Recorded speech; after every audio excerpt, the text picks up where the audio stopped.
Good morning, Barbara. Bonjour Anan. Ça va? Ça va et vous? Ça va très bien, merci. Bonjour Thierry. Good morning, Barbara. Hello. Bonjour Barbara. I could just sing with your name, Barbara Lundu. Barbara. Je pourrais chanter avec votre nom. All right. Alors aujourd'hui, on va s'intéresser à deux sujets polémiques.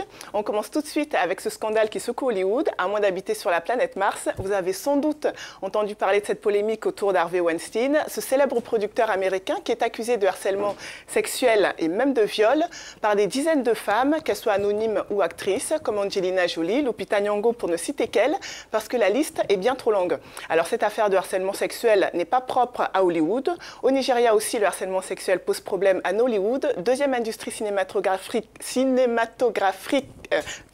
excusez-moi, au monde, juste après Bollywood en Inde. Alors, très peu d'actrices ont évoqué le sujet et très peu ont dénoncé le comportement pas très professionnel, voire déplacé, on va dire ça comme ça, de certains producteurs, réalisateurs, etc. Pourtant, le Nigeria a élu son directeur, le directeur, excusez-moi, du syndicat national des acteurs du Nigeria, qui lui veut s'attaquer ouvertement au harcèlement sexuel, parce que selon lui, c'est un phénomène qui existe, mais seulement très peu de personnes osent le dénoncer ouvertement. Écoutez-le. En tant que président national, je n'ai reçu aucun rapport officiel sur le harcèlement sexuel. Mais c'est quelque chose que je sais avoir existé quelque part. Mais les gens ne veulent pas en parler. À mon avis, s'ils ne veulent pas en parler, c'est qu'ils ont tendance à se sentir exposés à plus de ridicule ou à plus de danger. Ils ne veulent pas que leur cas soit mis en lumière. Et ils n'ont vu personne qui a été puni pour avoir harcelé sexuellement des gens.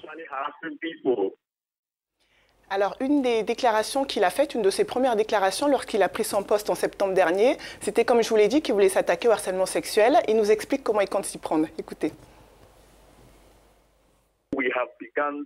Nous avons commencé à informer nos membres féminins d'arrêter de se rendre à des auditions qui se déroulent dans des endroits très secrets, où il n'y a pas beaucoup d'informations sur l'endroit où se déroulent les auditions. Nous voulons aussi aller à l'Assemblée nationale et à l'Assemblée d'État pour introduire une loi sur le harcèlement sexuel.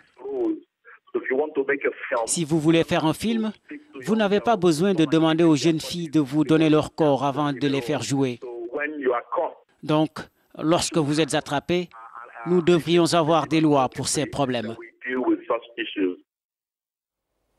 Alors, le harcèlement sexuel, bien évidemment, ce n'est pas quelque chose qui est propre à l'industrie du cinéma, que ce soit à Nollywood ou à Hollywood. C'est un phénomène qu'on retrouve dans tous les domaines de la société, que ce soit au travail ou dans le cercle privé. En tout cas, on ne sait pas si lui va réussir à mettre fin au harcèlement sexuel à Nollywood, mais on salue son initiative et on lui souhaite bon courage.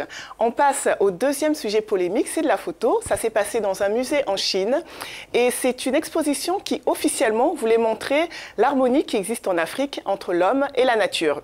Et pour montrer cette soi-disant harmonie, le photographe a choisi de mettre côte à côte des photos d'Africains et avec des photos d'animaux. Alors, je ne sais pas pour vous, Anan et Thierry, mais moi, je n'ai jamais croisé d'éléphant ou de girafe depuis que je suis ici au Congo. Alors, je ne sais pas de quelle harmonie il s'agit entre l'homme et la nature en Afrique. En tout cas, des milliers de personnes sont allées voir cette exposition sans y voir le moindre problème.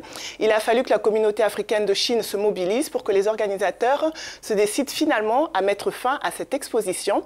Alors, on sait que dans l'imaginaire commun, et une des insultes favorites des racistes, c'est de dire que nous, les Africains, nous ressemblons à des singes.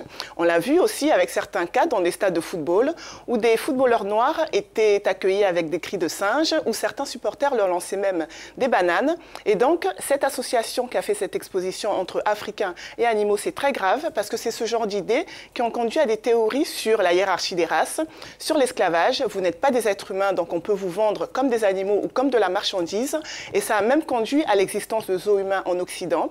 Des Africains étaient envoyés aux États-Unis ou en Europe, France, Allemagne, Belgique, etc. et étaient mis dans des zoos. Et les gens venaient leur rendre visite et les regarder comme des bêtes sauvages parce qu'ils n'avaient jamais vu d'Africains de leur vie. Alors, nous sommes en 2017 et c'est intéressant de voir que dans l'imaginaire de certains encore, l'Africain n'est pas considéré comme un être humain à part entière. Et c'est une des raisons pour laquelle le racisme, qui a pris une forme beaucoup plus insidieuse de nos jours, est aussi difficile à éradiquer, mais on garde espoir. Tout pour la chronique aujourd'hui. On se retrouve dans quelques jours. Au revoir.